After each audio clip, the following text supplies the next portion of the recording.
Hello students.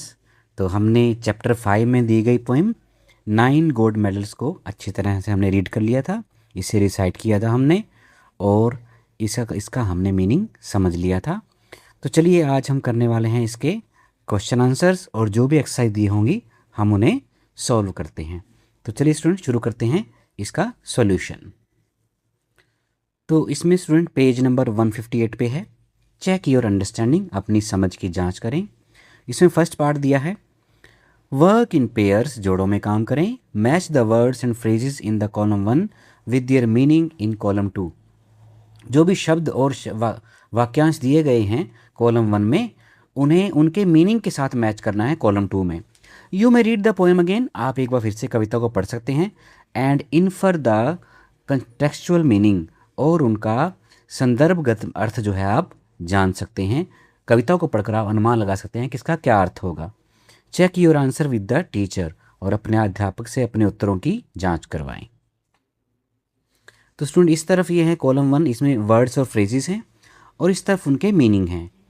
तो first one दिया है डैश्ड इन द डर्ट, यानी कि धूल में मिल जाना। डर्ट क्या होता है? धूल। धूल में मिल जाना। हम किसी को कहते हैं, कई बार कहते हैं कि तुमने उसका नाम मिट्टी में मिला दिया, या मेरा सारा काम धूल में मिल गया। तो ये होता है नष्ट हो जाना, कि चीज़ जब चूँकि ख़त्म हो जाती है, नष्ट हो जाती है, बर्बाद कर देना, नष्ट कर देना। तो ये सेकंड देखिए स्टूडेंट, यहाँ पे लिखा है डिस्ट्रॉयड, तो हम इसको मैच कर देंगे इसके साथ, डैश्ड इन द डर्ट। उसके बाद स्टूडेंट नेक्स्ट है स्टम्बल्ड। स्टम्बल होता है लड़खड़ा जाना। कोई खड़े खड़े भी लड़खड़ा सकता है, जब हम अचानक से गिर पड़ते हैं लड़खड़ा जाता है, तो उसे बोलेंगे हम लड़खड़ा जाना। तो इसमें आएगा स्टेप ऑकवर्डली, अजीब तरीके से कदम बढ़ाना। Lose balance and almost fall, अपना संतुलन खो देना और लगभग गिर जाना, उसे बोलते हैं लड़खड़ा जाना। तो ये आ गया हमारा स्टम्बल्ड। इसके बाद स्टूडेंट तीसरा स्टैगर्ड। स्टैगर होता है डगमगाना। जब कोई चलते समय ठीक से नहीं चल पाता, डगमग डगमग कदम रखता है, तो उसे बोलेंगे हम स्टैगर्ड, यानी कि डगमगा कर चलना। तो ये आ गया स्टूडेंट हमारा वॉक और मूव विद डिफ़िकल्टी, कठिनाई से हिलना डुलना या चलना, कठिनाई से आगे सरकना, चलना। नेक्स्ट है स्टूडेंट एंग्विश। तो एंग्विश इसमें आया था कि जब दर्द होता है, पीड़ा और दर्द उसका अर्थ होता है। तो ये हमारा हो गया, इसमें देखिए आप स्टूडेंट, ये है एक्सट्रीम पेन और सफरिंग, तो ये हमारा आ जाएगा एंग्विश। तो इसे से मैच कर देंगे। और लास्ट वन है एसफाल्ट। तो एसफाल्ट हमने जाना था कि एक सब्सटेंस होता है, एक पदार्थ होता है जिससे सड़क बनाई जाती है, काले रंग का मजबूत पदार्थ होता है, इसे तारकुल भी कह देते हैं। तो वो यहाँ पे कौन सा है? A hard black substance use to make roads and paths, एक सख्त काले रंग का पदार्थ जिससे हम सड़कें और रास्ते बनाते हैं। तो ये आ गया स्टूडेंट हमारा एसफाल्ट का। तो इस तरह से हमने मैचिंग ये कंप्लीट कर दी है स्टूडेंट्स। सेकंड पार्ट दिया है इसमें identify the gist of each stanza. हर जो स्टैंजा है, पहरा है, उसका आप सार, उसका गहन अर्थ क्या दिया है वो आप पहचान करें उसकी, कि उसमें क्या केंद्रीय भाव क्या है उसका। Right the number of the stanza in the boxes given, और जो बॉक्स दिया है इसमें उस स्टैंजा का नंबर लिखना है कि किस स्टैंजा में ये बात कही गई है जो यहाँ पे सेंटेंस में बताई गई है। ठीक है। तो फर्स्ट वन है spectators cheered participants of different events. दर्शकों ने अलग अलग प्रतिस्पर्धाओं में जो उसके प्रतिभागी थे उनका उत्साह बढ़ाया, तो उनके लिए तालियां बजाई। एंड वेटेड, और इंतजार किया, एंथुसियास्टिकली, उत्सुकता से इंतजार किया, for the final event to start, जो आखिरी इवेंट था, आखिरी प्रतिस्पर्धा थी, उसका शुरू होने का इंतजार किया। तो स्टूडेंट कौन से स्टैंजा में है ये? तो ये स्टूडेंट हमारा होगा स्टैंजा नंबर 2 में। तो देखते हैं हम कहाँ से, कैसे, क्यों है, ये चेक करते हैं एक बार। तो स्टैंजस 2 देखिए स्टूडेंट्स, यहाँ पे क्या लिखा है? The spectators gathered around the old field to cheer on all the young women and man. The final event of the day was approaching, excitement was high to begin. तो इसमें सारा कुछ वही दिया है जो उसमें दिया गया है। इसी तरह से नंबर 2 में बताया है all runners dashed ahead as soon as they hear the gun shot. सभी जो है धावक आगे की ओर दौड़े जैसे ही उन्होंने बंदूक की गोली की आवाज़ सुनी। सडनली, अचानक, one of the athletes tripped and fell on the ground. अचानक से एक जो प्रतिभागी था, धावक था, वो लड़खड़ा गया और ज़मीन पर गिर गया।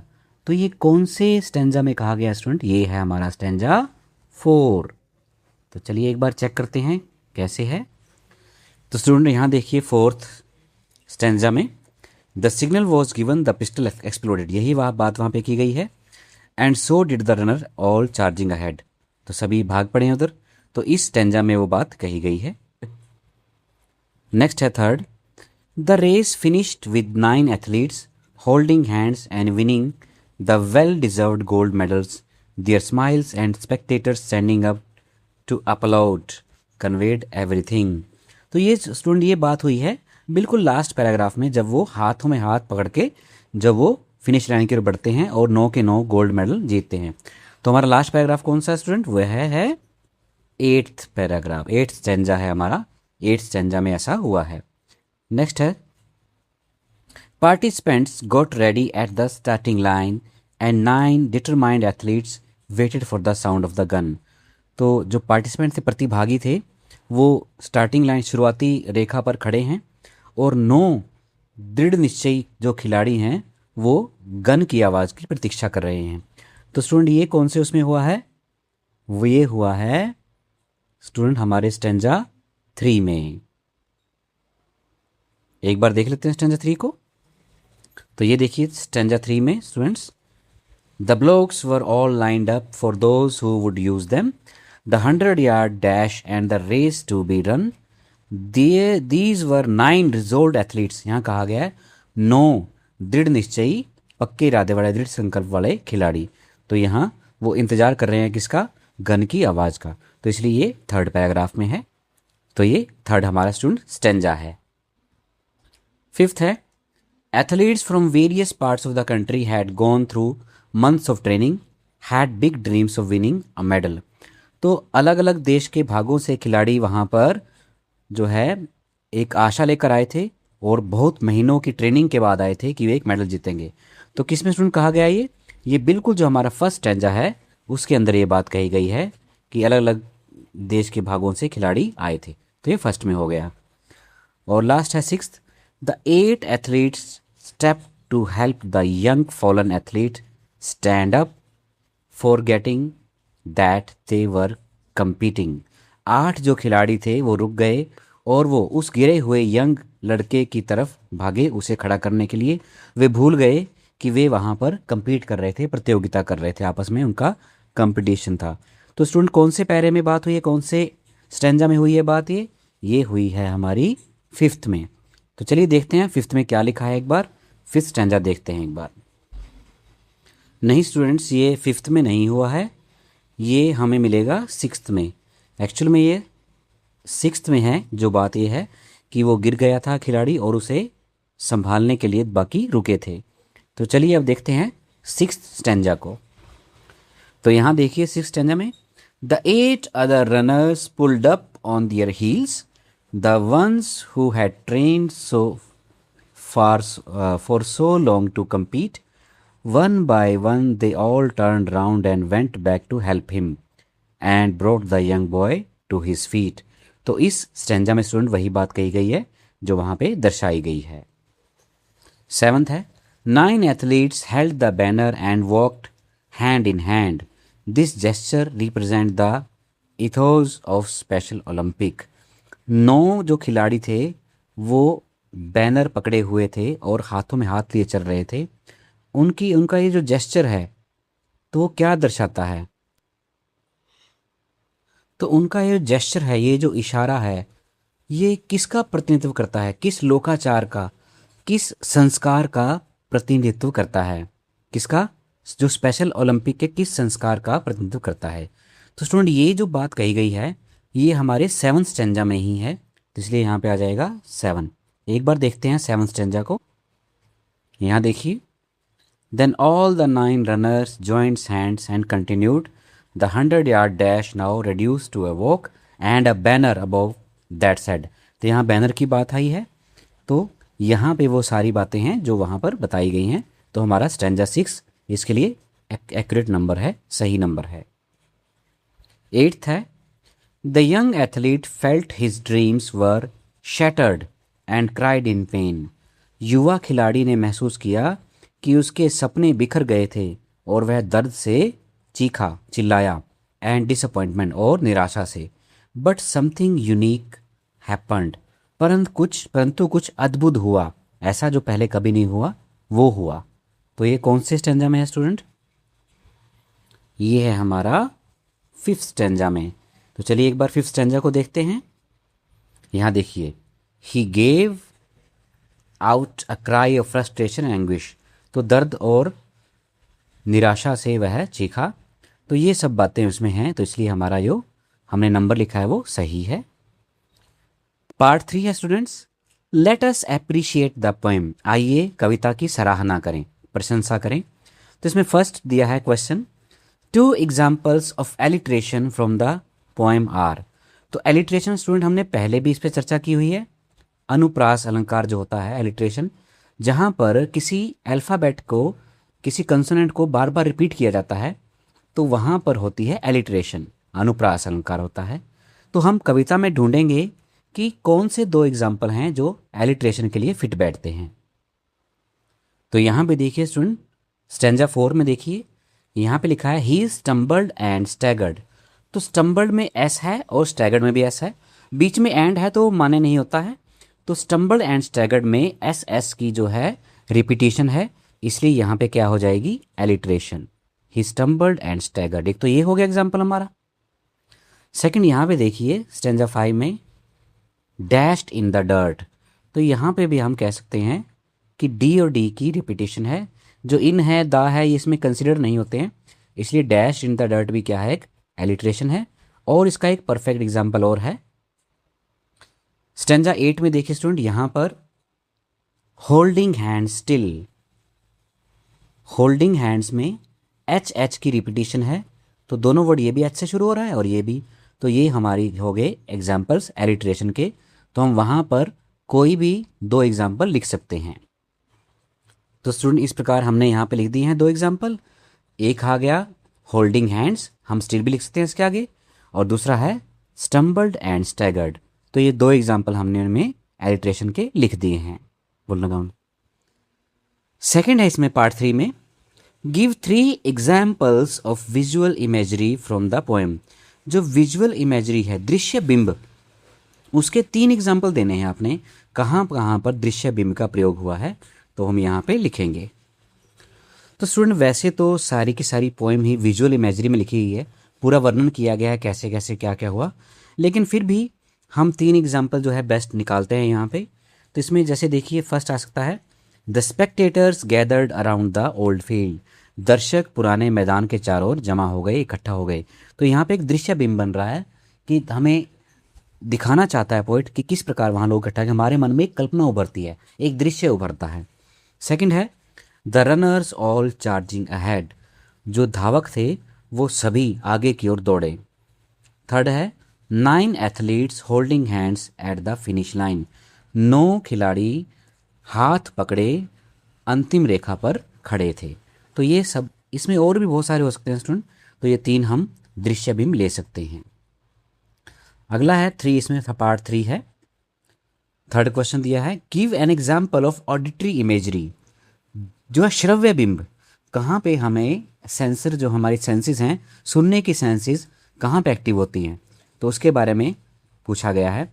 तो आंसर है, तो एग्जाम्पल क्या है, द पिस्टल एक्सप्लोडेड। जब पिस्टल की आवाज़, धड़ाम की, जो एकदम से पिस्टल फटने की आवाज़ आती है, गोली चलने की, तो हमारे कानों में सुनाई देती है। तो इसका एग्जाम्पल है द पिस्टल एक्सप्लोडेड। तो ये हमारा ऑडिटरी इमेजरी है। फोर्थ में पूछा गया है, how does the use of imagery make the poem more appealing. जो बिंब का प्रयोग है, कल्पना का प्रयोग है जो है, इनके प्रयोग से कविता और ज़्यादा आकर्षक कैसे हो गई है। तो इमेजरी होता है बिंब विधान, जब हमारे जो है इंद्रियों को जो प्रभावित करते हैं उसे बोलते हैं इमेजरी। तो कैसे और आकर्षक बन गई है? आंसर है student, imagery helps readers vividly imagine the events, emotions and actions in the poem। तो इमेजरी हेल्प्स रीडर्स, जो बिंब विधान है वो पाठकों की मदद करता है किसमें, वह कि वे घटनाओं को, भावनाओं को और क्रियाओं की जो है जीवंत कल्पना कर पाएँ, स्पष्ट कल्पना कर पाएँ। इसमें इमेजरी जो होती है वो हेल्प करती है रीडर्स को, making it more engaging and memorable, जो कि इसे कविता को यानी कि मोर एंगेजिंग, ज़्यादा जुड़ाव बनाती है हमारा उसके साथ, और मेमोरेबल, और उसे ज़्यादा यादगार बनाती है। तो इमेजरी जो हेल्प करती रीडर में, विविडली इमेजिन, जीवंत रूप से कल्पना करने में हेल्प करती है। तो पूरा आंसर दोबारा पढ़ते हैं स्टूडेंट एक बार। Imagery helps readers vividly imagine the events, emotions and actions in the poem. जो बिंब विधान है, इमेजरी है, वो पाठकों को कविता में घटनाओं, भावनाओं और कार्यों की जीवंत कल्पना करने में मदद करती है, जिससे कविता और अधिक आकर्षक और यादगार बन जाती है। फिफ्थ है इसमें student, how does the poet's tone change from the beginning to the end of the poem. जो कवि है उसका लहजा जो है वो किस प्रकार से चेंज हो गया, बदल गया है, कि शुरू में उसका लहजा कुछ और है और अंत में जो है उसका लहजा कुछ और है। कैसे उसका लहजा बदल गया है, इसके बारे में आप बताएं। तो आंसर स्टूडेंट, तो शुरू में देखा गया पोइट बड़ा ही एक्साइटेड है। The poet's tone changes from excitement and competition at the beginning to admiration, inspiration and celebration of humanity at the end. कवि का जो लहजा है वो बदल जाता है, किसमें से, एक्साइटमेंट क्या होता है, रोमांच, और कंपटीशन जो होता है प्रतियोगिता की भावना। तो कवि का लहजा रोमांच और प्रतियोगिता से, जो शुरू में है, शुरू में कवि का लहजा रोमांच और प्रतियोगिता से वह बदल जाता है एडमायरेशन प्रशंसा में, इंस्पिरेशन प्रेरणा में, एंड सेलिब्रेशन और उत्सव में, of humanity at the and. किसका उत्सव है, मानवता का उत्सव। तो इसमें कह सकते हैं कि कविता का भाव, जो कवि का भाव शुरू में उत्साह और प्रतिस्पर्धा से बदलकर आखिर में जो है प्रशंसा, प्रेरणा और मानवता के जश्न में बदल जाता है, ऐसा हम कह सकते हैं। शुरू में तो क्या था, कविता में रोमांच है और प्रतिस्पर्धा है कि लोग कंपटीशन लड़ने आए हैं, लेकिन बाद में क्या होता है, बाद में लोग उन खिलाड़ियों की प्रशंसा कर रहे होते हैं, उनसे प्रेरणा ले रहे होते हैं कि जीवन कैसे जिया जाता है मिलजुल कर, और वह एक मानवता का उत्सव हो जाता है, जश्न हो जाता है आखिर में। सिक्स्थ क्वेश्चन है student, what is the overall mood created by the poem. इस कविता में जो ओवरऑल कुल मिलाकर कैसा जो है मूड है, कैसा भाव है, इस कविता का जो रचना बनाया गया है, इस कविता के द्वारा कैसा भाव निर्माण किया गया है, उसके बारे में बताइए। Answer, the overall mood is inspiring, emotional and uplifting. तो ओवरऑल होता है कुल मिलाकर, इंस्पायरिंग होता है प्रेरित करने वाला, इमोशनल होता है भावनात्मक, और अपलिफ्टिंग होता है उत्साह बढ़ाने वाला। तो हम कह सकते हैं कि कुल मिलाकर कविता का अंदाज या कविता का भाव प्रेरित करने वाला, उत्साह बढ़ाने वाला और भावनात्मक है। प्रेरित करने वाला, भावनात्मक और उत्साह बढ़ाने वाला है, ऐसा है कविता का अंदाज या भाव। सेवंथ है, what is the message being conveyed by the poem. जो कविता के द्वारा क्या संदेश दिया गया है, हम सबको क्या संदेश मिलता है इस कविता के द्वारा। तो ये क्वेश्चन बहुत इंपॉर्टेंट है स्टूडेंट, और इसका आंसर भी बहुत ही अच्छा है।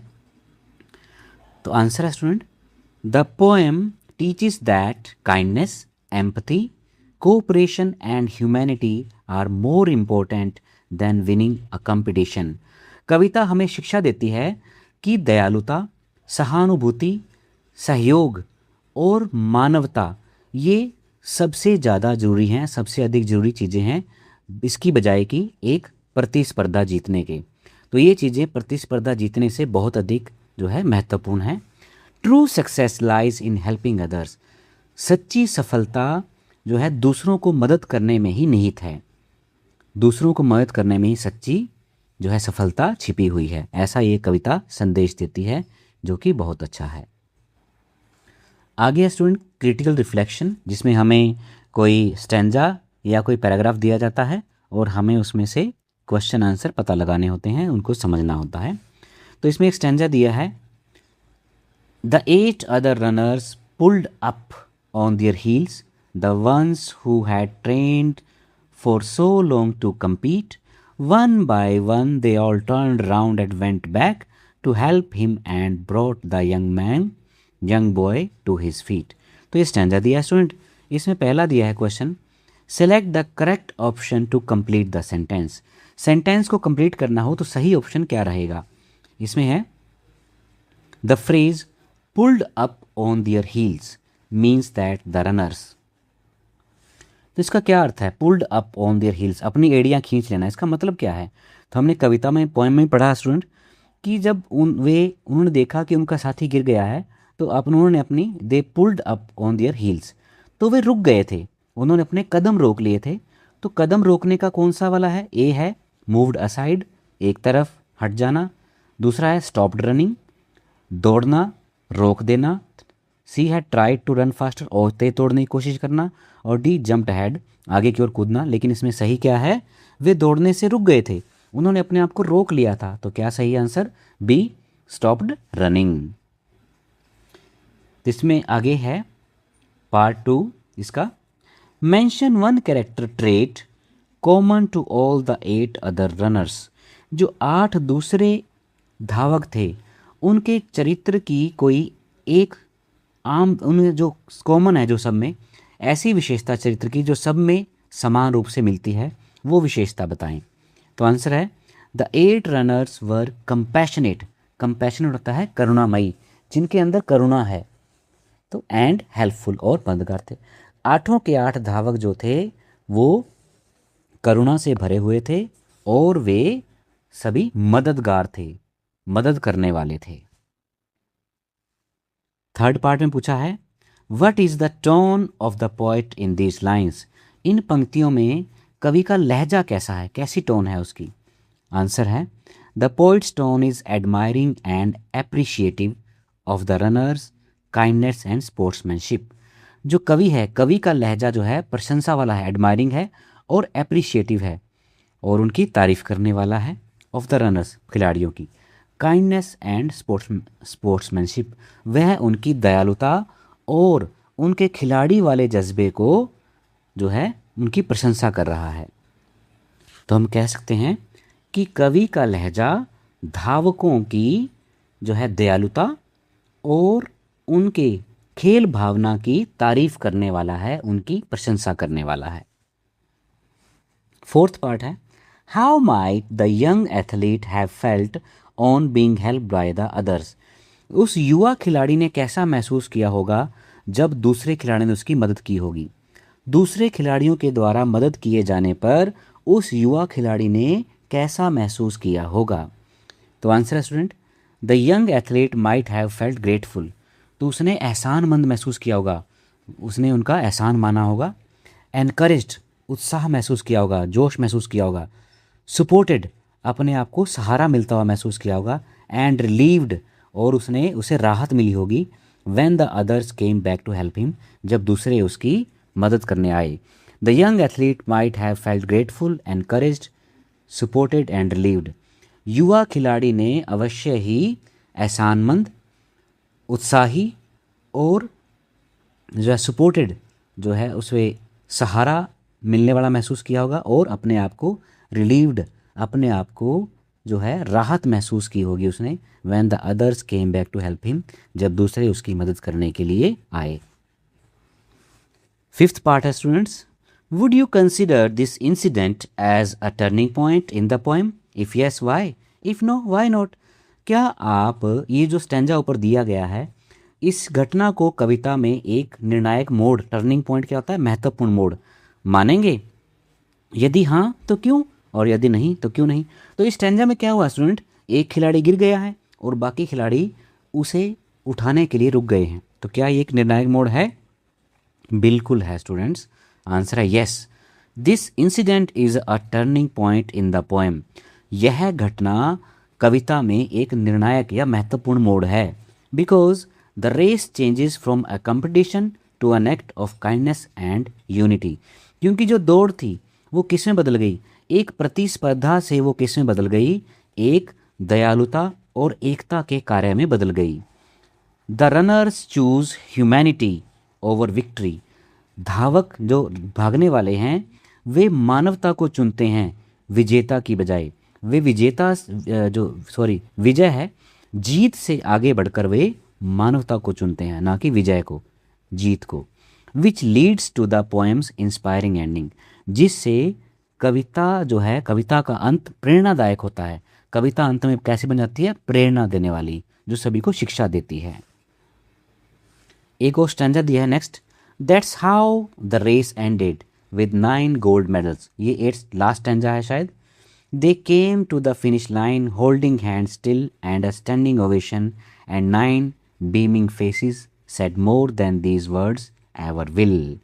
तो इसमें फर्स्ट है, how did the 9 contestants feel when they reached the finishing line together. जो 9 प्रतिभागी थे उन्होंने कैसा महसूस किया जब वे एक साथ अंतिम रेखा पर पहुंचे। तो स्टूडेंट्स ने बताया कि वो बहुत खुश थे, उनके खुश चेहरे थे, वही हमने लिखना है। The 9 contestants felt happy, proud, United and satisfied. 9 प्रतिभागियों ने कैसा महसूस किया, उन्होंने महसूस किया खुश, गर्वित और यूनाइटेड होता है एकता का भाव महसूस किया, एंड सेटिस्फाइड और संतुष्ट महसूस किया। बिकॉज क्योंकि they had shown compassion and team work, उन्होंने करुणा और जो है टीम वर्क का प्रदर्शन किया था, मिलकर काम करने की भावना का प्रदर्शन किया था। इसलिए वे बहुत खुश थे, गर्वित भी थे और एकता की भावना भी थी और वो संतुष्ट भी थे। आगे इसमें, why do you think all the 9 contestants were given gold medals. आप क्यों सोचते हो कि सभी 9 के 9 प्रतिभागियों को गोल्ड मेडल दिया गया, यानी कि पहला इनाम दिया गया सभी के सभी प्रतिभागियों को। तो आंसर है student, all 9 contestants were given gold medals. सभी 9 प्रतिभागियों को गोल्ड मेडल दिए गए बिकॉज क्योंकि दे डिस्प्ले होता है प्रदर्शित करना, true sportsmanship, empathy and team work by helping A fellow athlete instead of focusing only on winning. क्योंकि उन्होंने बिकॉज दे डिस्प्लेड, उन्होंने प्रदर्शन किया किसका, ट्रू स्पोर्ट्समैनशिप का, यानी कि जो सच्ची खेल भावना है उन्होंने उसका प्रदर्शन किया, एम्पैथी सहानुभूति का प्रदर्शन किया, एंड टीम वर्क और मिलकर काम करने की भावना का प्रदर्शन किया। क्योंकि उन्होंने सच्ची खेल भावना, सहानुभूति और मिलकर काम करने की भावना का प्रदर्शन किया by helping A fellow athlete, एक साथी खिलाड़ी की मदद करके, इंस्टेड ऑफ कि इसके बजाय कि वे फोकसिंग ओनली ऑन विनिंग, इसके बजाय कि केवल वे जीत पर केंद्रित रहते, उन्होंने किसका प्रदर्शन किया, उन्होंने जीत को महत्व नहीं दिया, उन्होंने महत्व दिया ट्रू स्पोर्ट्समैनशिप को, सच्ची खेल भावना को, एम्पैथी को, सहानुभूति को और टीम वर्क को, खेल भावना को, जो मिलकर काम करने की भावना, उसको उन्होंने महत्व दिया, ना कि जीतने पर महत्व दिया, जीतने पर ध्यान केंद्रित किया। तो इसलिए 9 के 9 खिलाड़ियों को गोल्ड मेडल दिया जाना बिल्कुल उचित है। तो स्टूडेंट्स सेकंड एक्सट्रैक्ट के हमने कर लिए हैं, फर्स्ट 2 क्वेश्चंस कर लिए हैं। थर्ड क्वेश्चन है कंप्लीट द सेंटेंस एप्रोप्रिएटली, उचित प्रकार से वाक्य को पूरा करें। The holding of hands signifies a feeling of dash. जो हाथ पकड़ के आते हैं 9 के 9 खिलाड़ी, तो किस बात का संकेत है, वो क्या दर्शाता है। तो आंसर है students, the holding of hands signifies a feeling of unity and togetherness. हाथों में हाथ पकड़ना, हाथों में हाथ थामना एकता और एकजुटता को दर्शाता है। यूनिटी यानी कि एकता और टुगेदरनेस एकता, समीपता, एकजुटता। तो हाथों में हाथ थामना एकता और एकजुटता को दर्शाता है। नेक्स्ट है fourth, choose the correct option to complete the sentence. वाक्य को पूरा करने के लिए सही ऑप्शन चुनें। The spectators giving a standing ovation indicates that they were. दर्शकों ने स्टैंडिंग ओवेशन दिया यानी कि खड़े होकर तालियां बजाई, तो वो क्या दर्शाता है कि वे क्या थे, क्या भावना थी उनकी। तो ए है अमेज्ड, बी है स्पीचलेस, अमेज होता है अचंभित, बी स्पीचलेस जो कुछ कहने में समर्थ नहीं थे, डिस्ट्रैक्टेड या थॉटफुल। तो इसमें वो अचंभित हो गए थे उनका अचंभा देखे, तो इसलिए क्या आएगा स्टूडेंट यहाँ पे अमेज्ड, अमेज्ड आएगा इसका सही आंसर। इसमें फिफ्थ पार्ट है explain the last line of the extract. जो एक्सट्रैक्ट है उसकी अंतिम पंक्ति को आप एक्सप्लेन करें। तो एक्सट्रैक्ट की अंतिम पंक्तियाँ ये हैं, एंड अ स्टैंडिंग ओवेशन यहाँ से, and 9 beaming faces said more than these words ever will. 9 मुस्कुराते चेहरों ने वो सब कह दिया जो शायद शब्द कभी ना कह पाएँ। तो उन्होंने ऐसा क्या कह दिया, ये हमें एक्सप्लेन करना है। तो आंसर है students, the last line means that the smiles of the athletes and the applause of the spectators expressed emotions of joy, respect, admiration and unity more effectively than words could describe. The last line means, अंतिम पंक्तियों का अर्थ है कि the smiles of the athletes, जो खिलाड़ियों हैं उनकी मुस्कान ने एंड द applause, और जो तालियां बजाई उन्होंने, ऑफ द स्पेक्टेटर्स, दर्शकों ने, एक्सप्रेस्ड, क्या अभिव्यक्त किया उन्होंने, क्या व्यक्त किया, emotions of joy, respect, admiration and unity. Emotions of joy, आनंद की भावनाएं, रिस्पेक्ट आदर, एडमायरेशन प्रशंसा, एंड यूनिटी और एकता।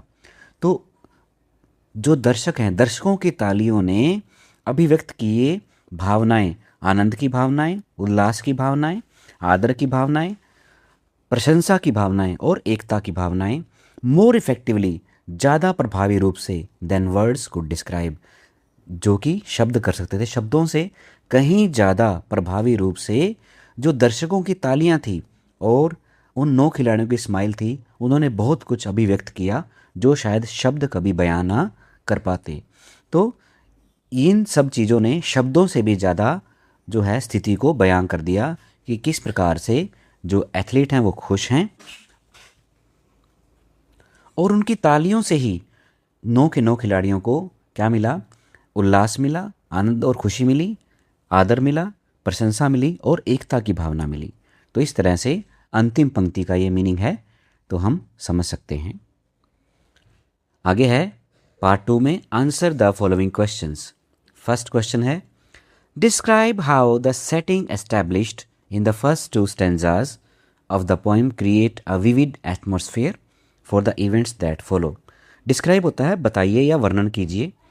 वर्णन कीजिए कि कविता के शुरुआती 2 छंदों में, जो 2 स्टैंजा हैं पहले, 2 छंदों में बनाया गया माहौल, जो एटमॉस्फेयर तैयार हुआ है, जो बनाया गया माहौल बाद की घटनाओं के लिए, जो सेटिंग है, जो माहौल है, जो स्थापित किया गया शुरुआती छंदों में, वो बाद के वातावरण के लिए किस तरह एक जीवंत जो है वातावरण तैयार करता है बाद के माहौल के लिए। वर्णन कीजिए कि कविता के शुरुआती 2 छंदों में बनाया गया माहौल बाद की घटनाओं के लिए किस तरह एक जीवंत वातावरण तैयार करता है। तो शुरुआती जो स्टैंजा हैं उनमें जो पोइट ने जो कहा है वो बाद की जो स्टैंजाज आएंगे उनके लिए एक जो है नींव तैयार कर दी, वातावरण तैयार कर दिया। किस प्रकार से, तो हमें हमें जो फर्स्ट 2 स्टैंजा हैं उनकी इंपॉर्टेंस बतानी है, क्या कुछ उसमें बताया गया है। तो आंसर है students, the first 2 stanzas describe athletes from different parts of the country. पहले 2 छंद वर्णन करते हैं खिलाड़ियों के बारे में जो देश के अलग अलग भागों से आए हैं। Who have trained for months and a crowd eagerly waiting for the final event, जिन्होंने महीनों का प्रशिक्षण लिया है, ट्रेनिंग ली है, और एक जो है क्राउड, एक भीड़, बहुत बड़ी भीड़ जो है उत्सुकता से इंतज़ार कर रही है, जो उस दिन की आखिरी प्रतिस्पर्धा है उसका इंतज़ार कर रही है, ये बताया गया है। This creates an atmosphere of excitement, anticipation and competition, preparing for the reader for the unexpected act of kindness that follows. This creates an atmosphere of excitement, तो यह एक माहौल तैयार करता है, कैसा वातावरण तैयार करता है, एक्साइटमेंट का, एक्साइटमेंट यानी कि उत्साह, एंटिसिपेशन यानी कि उत्सुकता, एंड कंपटीशन, कंपटीशन यानी कि प्रतिस्पर्धा, यह इन सब बातों से क्या होता है, एक माहौल तैयार होता है किसका, उत्साह का, उत्सुकता का और प्रतिस्पर्धा का। Preparing the reader for the unexpected act of kindness that follow. तो यह पाठक को तैयार करता है, जो पाठक को आगे आने वाली अप्रत्याशित, ऐसी जो जिसकी हमने संभावना भी नहीं थी, अप्रत्याशित जो दयालुता की घटना है उसके लिए तैयार करता है। तो शुरुआती जो 2 स्टैंजा हैं ये तैयार करते हैं पाठक को कि आगे जो आने वाली जो है अनएक्सपेक्टेड जो है अप्रत्याशित जो दया की घटना है वो आने वाली है, उसके लिए पाठक जो है तैयार हो जाए। एक बार फिर से देखें। This creates an atmosphere of excitement, anticipation and competition, preparing the reader for the unexpected act of kindness that follows. इससे उत्साह, उत्सुकता और प्रतिस्पर्धा का माहौल तैयार होता है जो पाठक को आगे आने वाली जो है अप्रत्याशित दयालुता की घटना के लिए तैयार करता है। सेकंड क्वेश्चन है, how do you think the youngest athletes might have felt when he fail. आप क्या सोचते हैं, आपके विचार में जब वो सबसे युवा खिलाड़ी गिरा तो उसने क्या महसूस किया होगा, कैसा महसूस किया होगा। आंसर है the youngest athletes probably felt hurt, disappointed, frustrated, and embarrassed because his dream of winning the race seemed to be shattered. The youngest athlete, जो सबसे युवा खिलाड़ी था, probably निश्चित ही उसने कैसा महसूस किया होगा, हर्ट, उसने दुखी महसूस किया होगा या टूटा दिल महसूस किया होगा, उसने उसका दिल टूट गया होगा। डिसअपॉइंटेड, उसने निराश महसूस किया होगा। फ्रस्ट्रेटेड, उसने जो है चिड़चिड़ापन महसूस किया होगा, यानी कि हताश महसूस किया होगा। एंड एम्बेरेस्ड, एम्बेरेस्ड क्या होता है, शर्मिंदा। तो सबसे युवा खिलाड़ी ने निश्चित ही दुखी, निराश, हताश और शर्मिंदा महसूस किया होगा अपने आप को, बिकॉज क्योंकि his dream of winning the race seem to be shattered, shatter होता है बिखर जाना, क्योंकि उसका रेस को, दौड़ को जीतने का सपना बिखर चुका था, बिखर गया था। क्वेश्चन 3 है students, why were the athletes eager to begin the race. Eager होता है उत्सुक। जो खिलाड़ी थे, पोएम में कहा गया है कि खिलाड़ी ताक में थे कि कब बंदूक की आवाज़ होगी, कब गोली चलेगी और हम भागेंगे। तो खिलाड़ी इतना उत्सुक क्यों थे रेस शुरू होने के लिए। तो आंसर है the athletes were eager to begin the race. खिलाड़ी रेस शुरू होने के लिए उत्सुक थे because they had trained hard for many weeks and months, क्योंकि उन्हें बहुत से हफ्तों और महीनों की ट्रेनिंग मिली हुई थी, उन्हें प्रशिक्षण मिला हुआ था। And wanted to perform their best and win a medal. वे अपना सबसे बेहतर प्रदर्शन करना चाहते थे और एक मेडल जीतना चाहते थे अपने लिए। तो इसलिए वे उत्सुक थे कि आज समय आया है अपनी ट्रेनिंग को सफलता के पल में बदलने का। इसलिए वे चाहते थे कि रेस जल्दी शुरू हो, उत्सुक थे वो। क्वेश्चन 4 है, what does the transformation of the 100 yard dash to a walk symbolise. जो एक 100 गज की जो दौड़ थी वो एक किसमें बदल गई, एक वॉक में बदल गई, एक चहलकदमी में बदल गई, एक कदम ताल में बदल गई। तो यह किस बात का प्रतीक है, क्या दर्शाता है जो बदलना 100 गज की दौड़ का एक चहलकदमी में या पैदल मार्च में बदलना क्या दर्शाता है, किस बात का प्रतीक है। आंसर है the transformation of the race into a walk symbolises unity, compassion, cooperation and the importance of helping others over personal success. तो बदलना किसका, ट्रांसफॉर्मेशन होता है बदलाव। तो रेस का एक पैदल मार्च में बदलाव ये प्रतीक है यूनिटी, एकता का, कंपैशन, करुणा का, कोऑपरेशन, सहयोग का, and the importance of helping others, और महत्व, दूसरों की मदद करने का जो महत्व है उसका प्रतीक है ओवर पर्सनल सक्सेस। व्यक्तिगत सफलता से ऊपर उठकर लोगों, दूसरों की जो है मदद करने का और उनकी जो है मदद करने के महत्व का प्रमाण है। एक बार फिर से देखिए, the transformation of the race into a walk, जो दौड़ है उसका एक पैदल मार्च में बदलना, सिंबलाइजेस प्रतीक है unity, compassion, cooperation and the importance of helping others over personal success. यह एक प्रतीक है एकता का, करुणा का, सहयोग का और इस बात के महत्व का कि दूसरों की हेल्प करना कितना महत्वपूर्ण है बजाय कि व्यक्तिगत सफलता के। तो ये स्टूडेंट इसका आंसर रहेगा। फिफ्थ क्वेश्चन है how might the poem be, कविता कैसी होती, कविता कैसी होगी, बी डिफरेंट, कविता किस प्रकार से अलग होती if the focus was solely on individual achievement, यदि उसका जो है केंद्र में क्या होता, व्यक्तिगत अचीवमेंट होती, व्यक्तिगत उपलब्धियां अगर उसके केंद्र में होती, अगर उसका केंद्र बिंदु व्यक्तिगत उपलब्धियां होता तो कविता किस प्रकार की होती, रादर देन कलेक्टिव स्पोर्ट, इसके बजाय कि जो है एक मिले जुले सहारे के बजाय। तो हम कह सकते हैं स्टूडेंट्स कि अगर कविता का फोकस सामूहिक सहयोग, कलेक्टिव सपोर्ट, सामूहिक सहयोग की बजाय व्यक्तिगत उपलब्धि पर होता तो वह कैसी होती, किस प्रकार की होती वो कविता। तो आंसर है student if the poem focused only on individual achievement, यदि कविता का केंद्र बिंदु केवल व्यक्तिगत उपलब्धि होता, it would be an ordinary story about competition and victory, तो यह एक साधारण कहानी होती, केवल एक प्रतिस्पर्धा और सफलता के बारे में यह एक साधारण सी कहानी होती। It would lose its powerful message about empathy, kindness, team work and human values, तो यह अपना शक्तिशाली जो संदेश दे रही है, यह वह शक्तिशाली संदेश खो देती जो संदेश ने दिया है एम्पथी का, सहानुभूति का, काइंडनेस, दयालुता का, टीम वर्क, मिलजुल कर काम करने की भावना का, एंड ह्यूमन वैल्यूज़ और मानवीय मूल्यों का। तो यह अपना शक्तिशाली संदेश जो इसने दिया है सहानुभूति का, दयालुता का, सहयोग की भावना का, मिलकर काम करने की भावना का और मानवीय मूल्यों का जो इसने संदेश दिया है, तो वह यह शक्तिशाली संदेश खो देती। क्वेश्चन नंबर 6 है how does the poets use of language and the tone enhance the readers engagement with the poem. तो एनहेंस होता है स्टूडेंट बढ़ाना, रीडर्स एंगेजमेंट यानी कि पाठक की रुचि, पाठक का जुड़ाव, या कह सकते हैं पाठक की दिलचस्पी। तो कवि ने जो भाषा और लहजे का प्रयोग किया है कविता में, वह किस प्रकार से कविता के प्रति पाठक की दिलचस्पी को बढ़ाता है, पाठक किस प्रकार दिलचस्पी लेता है, जो जिस लहजे का कवि ने प्रयोग किया है और जिस भाषा का प्रयोग किया है वो लहजा किस प्रकार पाठक को जोड़े रखता है कविता के साथ, उसकी रुचि या दिलचस्पी कैसे बढ़ाता है।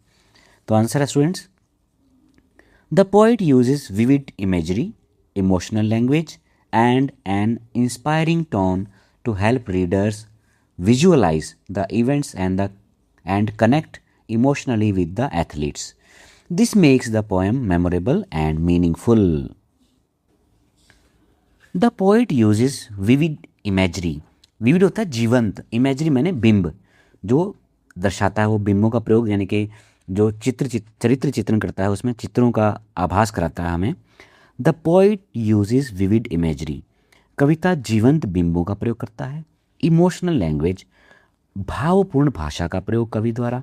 एंड एन इंस्पायरिंग टोन, और उसका जो टोन लहजा कैसा है, प्रेरणा देने वाला और एक प्रेरणादायक लहजा। To help readers visualise the event and connect emotionally with the athletes, तो वो रीडर को, पाठकों को मदद करता है कि वे घटनाओं की कल्पना करें और उससे जो है भावनात्मक रूप से जुड़ सकें। दोबारा फिर से देखिए, the poet uses vivid imagery, emotional language and an inspiring tone to help readers visualise the events and connect emotionally with the athletes.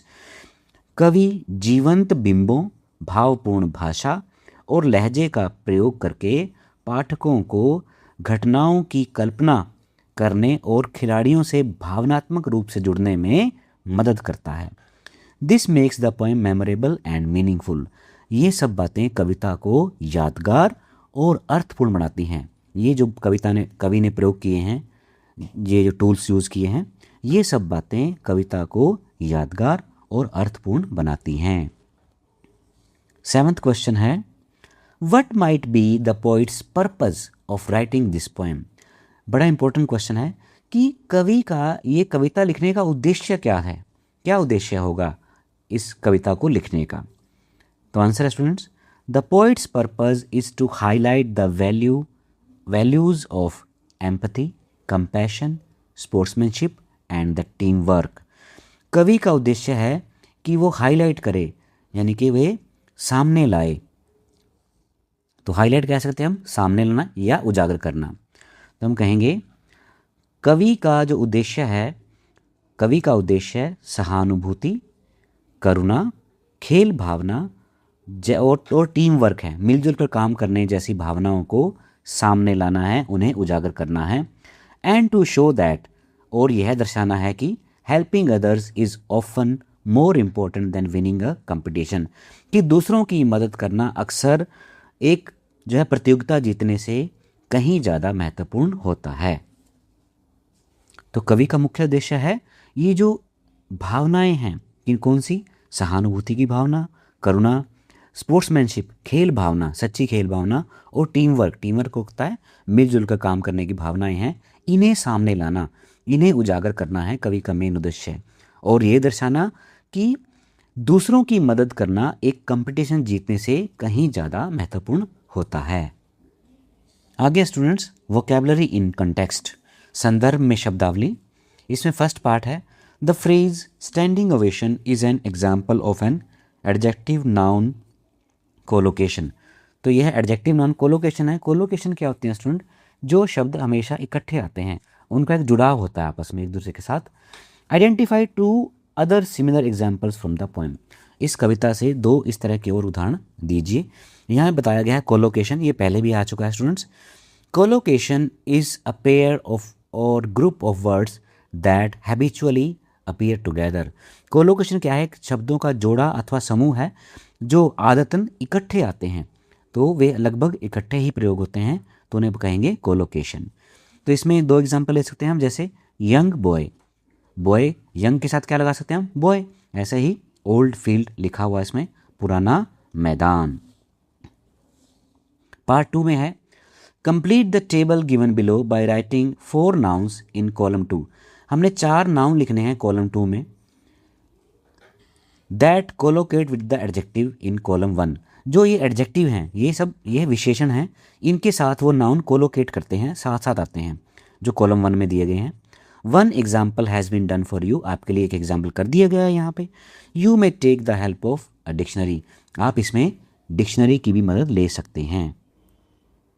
तो स्टूडेंट इसमें हैवी है, तो जैसे इसमें बिग है, बिग के साथ क्या आ जाएगा? बिग डिसअपॉइंटमेंट, बड़ी निराशा, बिग फेलियर, बड़ी विफलता, बिग सरप्राइज, बड़ा अचंभा, बिग डिसीजन, बड़ा निर्णय।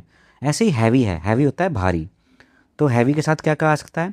हैवी रेन, भारी बारिश, heavy snow, heavy load, heavy weight, heavy burden, heavy traffic, traffic ज़्यादा हम कहेंगे हैवी ट्रैफिक, या हैवी स्नो। इसमें हैवी स्मोकर भी आ सकता है। तो इस तरह से बहुत सारे वर्ड इसमें आ सकते हैं, आप अपनी पसंद से कर सकते हैं। आगे है इसमें स्ट्रॉन्ग, तो स्ट्रॉन्ग के साथ क्या क्या कोलोकेट होगा? जैसे strong wind, strong man, strong feeling, strong support, strong case. इसके अलावा हम आज कह सकते हैं स्ट्रॉन्ग स्मेल, स्ट्रॉन्ग टेस्ट, तो ये सब स्ट्रॉन्ग के साथ कोलोकेट करते हैं। ऐसे ही लार्ज है, लार्ज के साथ हम कह सकते हैं लार्ज नंबर, बहुत बड़ी संख्या, large scale, large family, large building और लार्ज क्राउड। इस तरह से बहुत सारे वर्ड्स हैं स्टूडेंट्स। किसकी बात है? ग्रेट, ग्रेट होता है बड़ा या महान, तो ग्रेट जॉय, ग्रेट सोरो, दुख यानी कि, great power, great care, great success, great achievement. तो इस तरह से ये काफ़ी सारे वर्ड्स हैं, आप अपनी पसंद से इनमें चुन सकते हैं स्टूडेंट्स। आगे इसमें पार्ट 3 दिया students, choose the correct adjectives from those given in the box. ये बॉक्स में एडजेक्टिव दिए हैं, विशेषण दिए गए हैं, इनमें से सही चुनना है हमें। फॉर द अंडरलाइन वर्ड्स, जो यहाँ पे अंडरलाइन वर्ड किए हैं उनके लिए, given in the sentences below. Ensure you do not use the same adjective twice. पक्का करें, निश्चित करें कि आप सेम एडजेक्टिव दोबारा यूज़ ना करें। एक एडजेक्टिव को हमने एक ही बार यूज़ करना है, और कहाँ यूज़ करना है? ये जो अंडरलाइन वर्ड दिए हैं इनकी जगह पे हमें इनको इस्तेमाल करना है। तो ये कहाँ, किस प्रकार से, उचित प्रकार से इस्तेमाल होंगे वो देखते हैं स्टूडेंट्स। तो इसमें फर्स्ट सेंटेंस है the littlest athlete was moving at a speedy pace. सबसे छोटा खिलाड़ी एक जो है निश्चित गति से, एक सधी हुई गति से आगे बढ़ रहा था। तो ये लिटलेस्ट है, लिटलेस्ट होता है सबसे छोटा, तो इसकी जगह कौन सा आ सकता है, यहाँ पे आ सकता है स्टूडेंट यंगेस्ट, सबसे युवा। लिटलेस्ट सबसे छोटा और यंगेस्ट सबसे युवा। सेकंड है the 8 athletes had a smiling attitude. 9 के 9 खिलाड़ियों का कैसा नज़रिया था, स्माइलिंग, मुस्कुराता हुआ। तो स्माइलिंग एटीट्यूड जो होता है स्टूडेंट्स, ना तो यंगेस्ट हो सकता, ना लाउड हो सकता, तो ना नॉइसी हो सकता, ना सीन, क्या होगा, पॉजिटिव। तो क्या पे आएगा, पॉजिटिव। एटीट्यूड कैसा होता है, पॉजिटिव, तो यहाँ पे स्टूडेंट आ जाएगा पॉजिटिव एटीट्यूड। थर्ड वन है when the athlete fell he gave a huge cry of pain. जब खिलाड़ी गिरा तो उसने दर्द की एक बहुत बड़ी चीख मारी। तो उसको हम कह सकते हैं लाउड, जोरदार, जोर की। लाउड होता है जोर से, तो उसने जोर से, तो यहाँ पे क्या आ सकता है, ह्यूज की जगह जोर से, उसने जोरदार एक चीख मारी। फोर्थ है the spectators saw a terrible difference in the athletes who had only come to compete. तो यहाँ पे होता है टेरिबल, भयानक अंतर दिखा। दर्शकों ने भयानक अंतर देखा उन खिलाड़ियों में जो केवल यहाँ पर प्रतियोगिता के लिए आए थे, प्रतिस्पर्धा के लिए आए थे। तो टेरिबल की जगह हम क्या यूज़ करेंगे स्टूडेंट, सिग्निफिकेंट, सिग्निफिकेंट यूज़ कर लेंगे। तो the spectator saw a significant difference in the athletes who had only come to compete. तो यहाँ पे आ जाएगा सिग्निफिकेंट, यानी कि महत्वपूर्ण। उन्हें महत्वपूर्ण अंतर, बहुत खास अंतर दिखा उनमें जो केवल यहाँ पर प्रतियोगिता के लिए आए थे।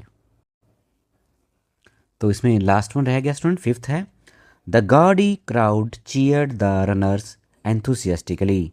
तो गॉडी होता है स्टूडेंट शोक या भड़कीला, जो शोरगुल से भरपूर हो उसे कह सकते हैं।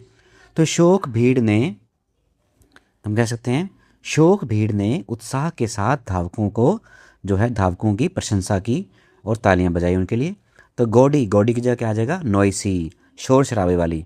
तो शोर शराबा करने वाली भीड़ ने रनर्स को जो है उत्साह के साथ चीयर किया, उनके लिए तालियां बजाई। तो ये स्टूडेंट यहाँ पे ये हमारा फिफ्थ ये जो पार्ट है हमने कंप्लीट कर लिया है। तो स्टूडेंट्स इस तरह से हमने जो इम्पोर्टेंट पार्ट हैं और क्वेश्चन आंसर सब कवर कर लिए हैं, और बाकी का जो बचा हुआ पार्ट है स्टूडेंट्स हम फिर किसी दिन और किसी वीडियो में करेंगे। और उम्मीद है स्टूडेंट्स आपको ये समझ आया होगा।